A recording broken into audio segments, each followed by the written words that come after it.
Bonjour charmante personne, peut-être que vous voulez partir étudier en programme Erasmus, peut-être que vous voulez aller faire un stage à l'étranger, peut-être que pour une raison diverse et variée, vous allez partir étudier dans un autre pays pendant quelques mois voire quelques années. Comment préparer ce genre de départ, surtout en tant que jeune adulte?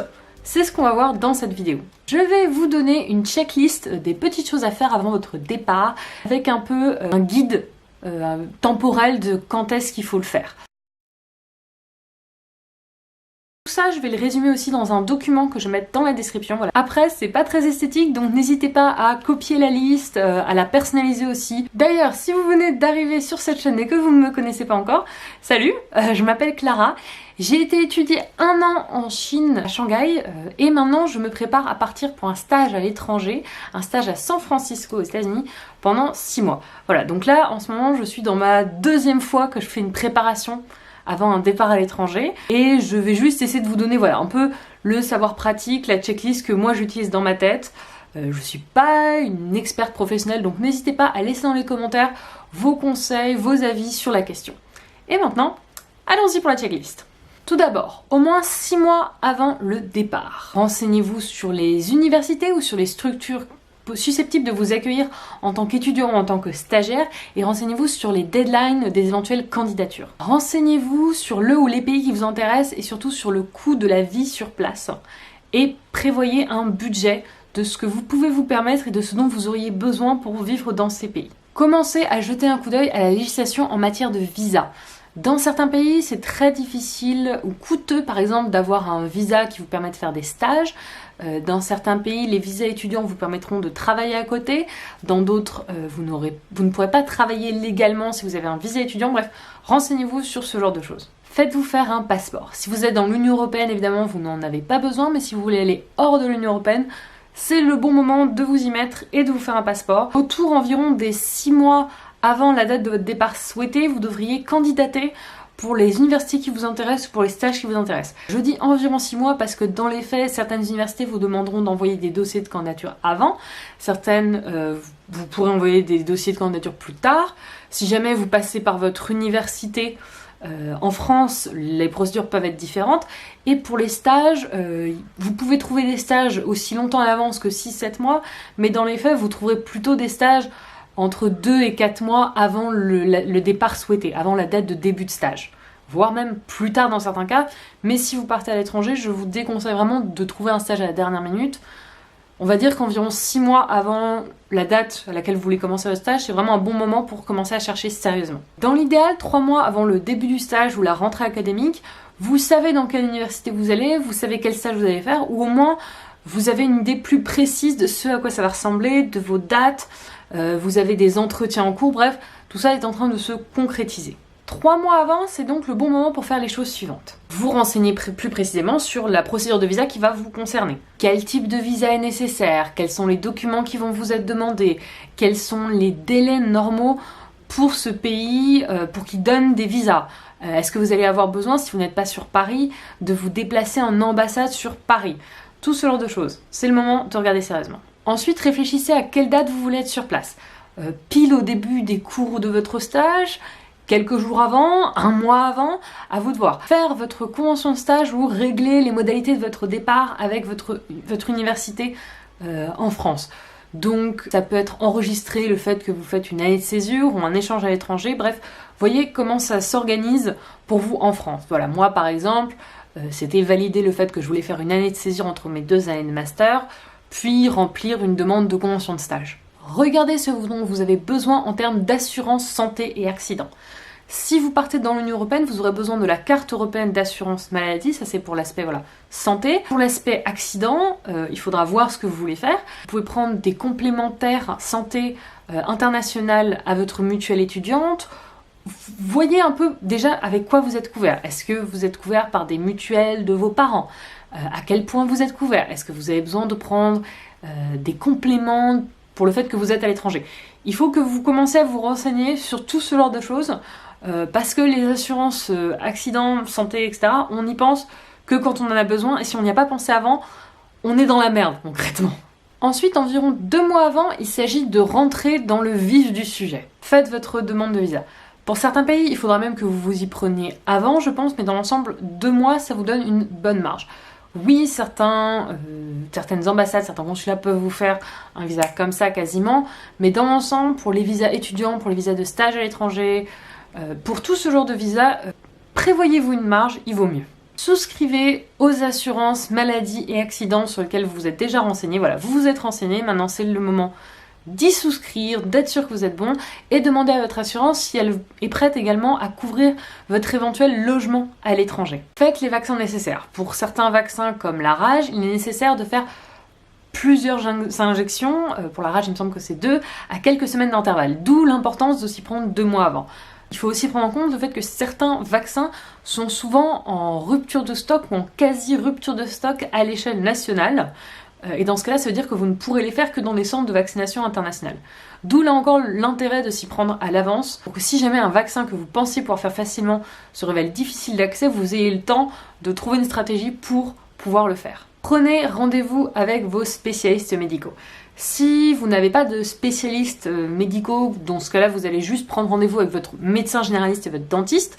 Peut-être que vous pouvez vous y prendre un peu plus tard, mais si vous avez un neurologue, un gynécologue, un pneumatologue, ce genre de choses, c'est le bon moment pour prendre rendez-vous. Le but, c'est de faire un peu un bilan de santé avec des professionnels et qu'éventuellement, ils vous prescrivent les médicaments ou produits de santé que vous pourrez difficilement ou qui seront très coûteux d'acheter une fois sur place. Achetez vos billets d'avion. Si vous voulez, vous pouvez même les avoir achetés plus tôt, mais 2 mois, on va dire que c'est un peu le maximum. 2 mois, ça peut être un bon moment pour acheter votre billet d'avion. Commencez aussi à vous renseigner sur vos options de logement. Si vous partez en université, est-ce que votre université a des logements? Est-ce que votre structure qui vous accueille pour votre stage a des conseils de logement où va vous loger? Si ce n'est pas le cas, mettez-vous sur les groupes Facebook, sur les forums, sur Craigslist, sur n'importe quel site qui est utilisé dans le pays où vous allez pour trouver des logements. Comme ça, en fait, vous pouvez commencer à jeter un coup d'œil aux loyers qui sont pratiqués. Un mois avant votre départ, vous devez bien vous renseigner sur la ville, sur le climat, sur les affaires que vous voulez y emmener, ce que vous n'allez pas y emmener, quel genre de sac vous allez prendre. Commencez à réfléchir à cette partie-là des choses. Est-ce que vous avez besoin d'avoir des vêtements professionnels ou pas? Tout ça. Organisez votre fête de départ. Alors ça, c'est complètement facultatif, évidemment, mais personnellement, je trouve que c'est une bonne occasion. Ça donne une bonne excuse de retrouver plein d'amis. Prenez du temps pour vous projeter dans votre future ville. Regardez ce que vous allez pouvoir y faire, y visiter, regardez les environs. Est-ce que vous avez des week-ends que vous avez envie de faire dans ce coin-là? Bref, comme il y a beaucoup de choses administratives qui peuvent avoir commencé à s'accumuler et qui ont pu peut-être vous décourager, essayez de regarder le positif et de regarder tout ce qui va être excitant dans cette situation, dans ce départ à l'étranger. Activez votre réseau social là où vous allez. Alors qu'est-ce que j'entends par réseau social? Alors j'entends à la fois utiliser les vrais réseaux sociaux, Instagram, Twitter, Facebook, blablabla, mais aussi les gens que vous connaissez, vos parents, les amis de vos parents, vos potes, des potes de potes, postez des messages sur le groupe Facebook par exemple, des étudiants en échange dans votre université, tout ce genre de choses pour en fait commencer à vous faire des contacts sur place. Machin qui connaît machin qui connaît machin, et comme ça en fait vous vous retrouvez soit avec des gens qui connaissent déjà la ville parce qu'ils y ont été et qui peuvent vous donner des recommandations d'endroits où manger, boire, de choses à faire pour s'amuser, de comment trouver un logement, voire trouver des gens qui sont carrément sur place et qui seront sur place quand vous y serez et avec lesquels vous pourrez prendre le temps de bavarder une fois que vous y serez, avec lesquels vous pourrez prendre un verre, qui vous feront des premiers amis sur place. Si vous savez que vous allez devoir chercher votre logement sur place, réservez un Airbnb ou une auberge de jeunesse. Prenez rendez-vous avec votre conseiller bancaire. Je dis de le faire 1 mois avant parce qu'il faut le temps éventuellement d'avoir une place dans l'agenda de votre conseiller bancaire. Pourquoi vous avez besoin de ça? Tout simplement parce qu'il faut que vous sachiez quelles sont les conditions d'utilisation de votre carte bancaire à l'étranger. Est-ce que vous allez avoir des frais si vous retirez ou si vous payez à votre carte? Est-ce qu'il y a des options internationales que vous pouvez activer qui vous coûteront moins cher au final que de payer à chaque fois que vous utilisez votre carte?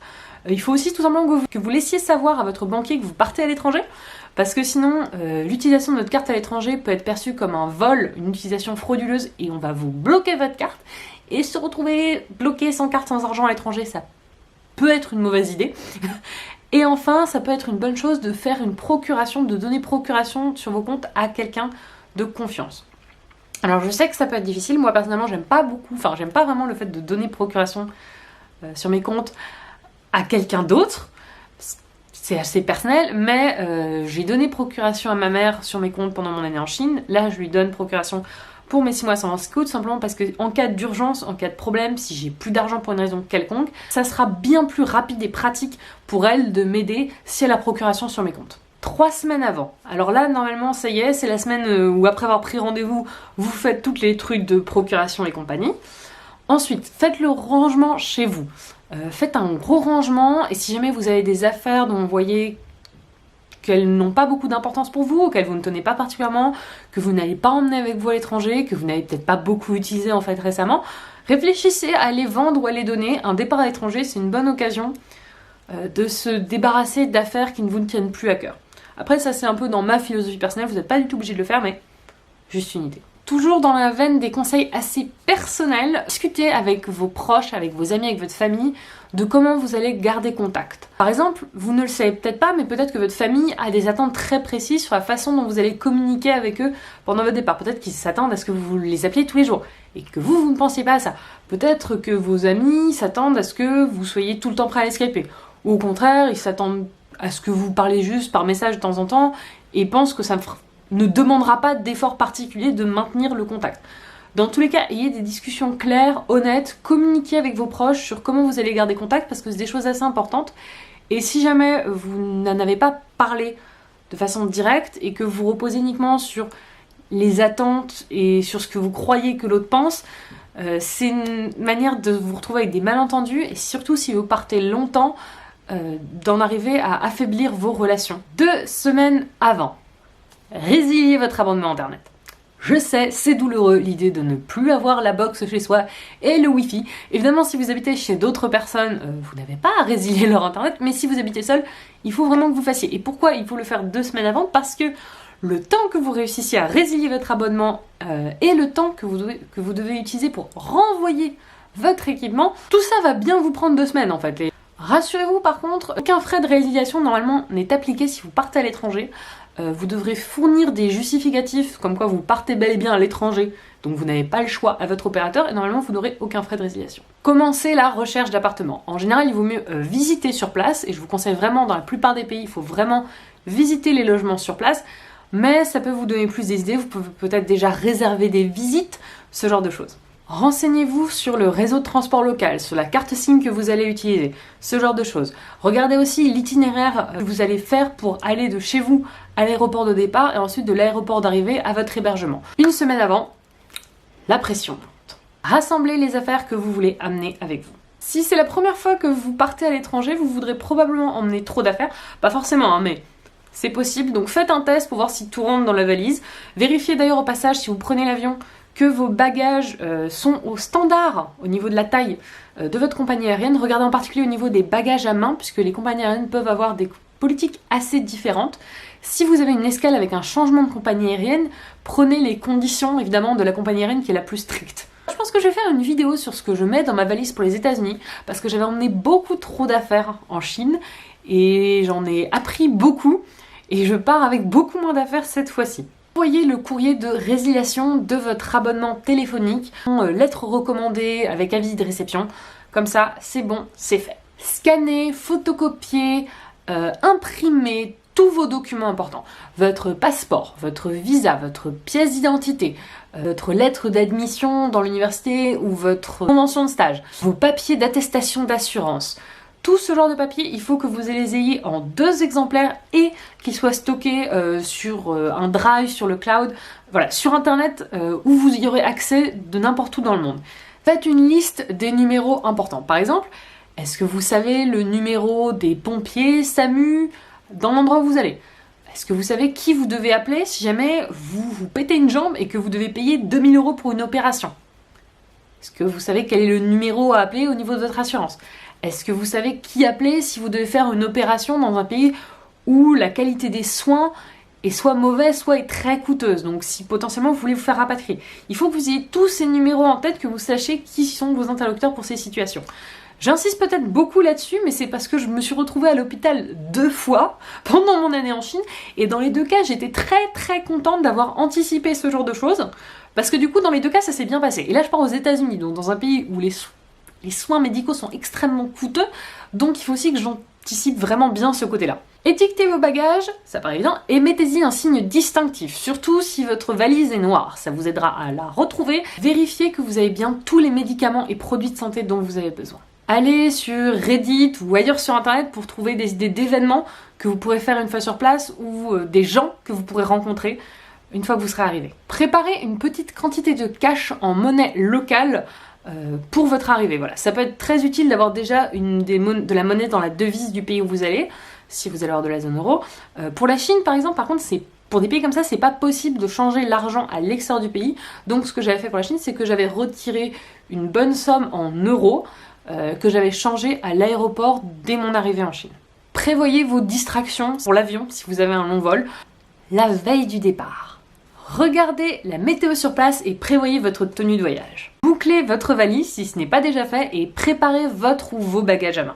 Revérifiez l'itinéraire de chez vous jusqu'à l'aéroport et de l'aéroport jusqu'à votre hébergement. Quels sont les modes de transport que vous utilisez, combien de temps ça va vous prendre, combien d'argent vous devez prévoir. Revérifiez ça pour être à 200% sûr.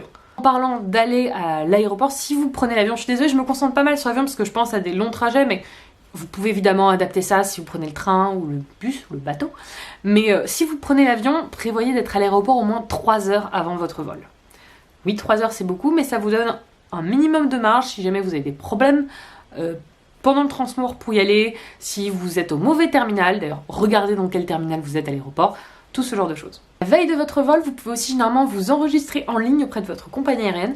Comme ça, vous avez déjà votre carte d'embarquement, vous avez déjà votre numéro de place. Chargez vos appareils électroniques, téléphone, ordinateur, etc. Mettez dessus vos playlists, vos vidéos. Personnellement, je sais que par exemple pour la Chine, je savais que YouTube était bloqué sur place. Je ne savais pas si mon VPN marcherait quand j'arriverais. En vrai, je savais aussi que même accéder à Internet dans les premiers jours serait probablement difficile. Donc ce que j'avais fait, c'est que j'avais mis sur ma tablette pas mal de podcasts et de vidéos YouTube que j'avais téléchargées. Comme ça, j'avais des vidéos YouTube de mes youtubeurs préférés que je pouvais regarder, même si j'avais pas accès à Internet, et j'avais des playlists à mettre en fond pendant que je m'installais dans mon appartement pour avoir des choses un peu familières à mon arrivée. Enfin, buvez beaucoup d'eau, reposez-vous autant que possible pour être prêt le jour du départ. Et voilà, c'était la checklist à suivre avant votre départ à l'étranger.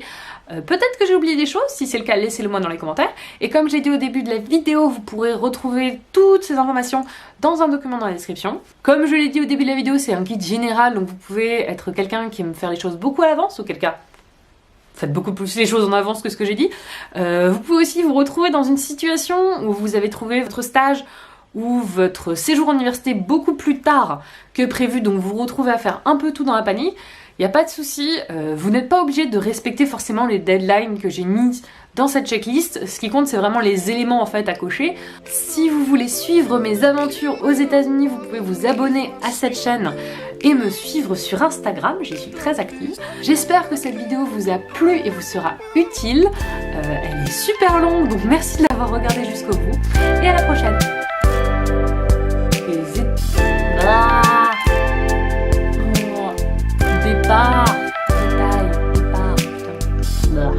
I've been looking for a way out of this cage you keep me in.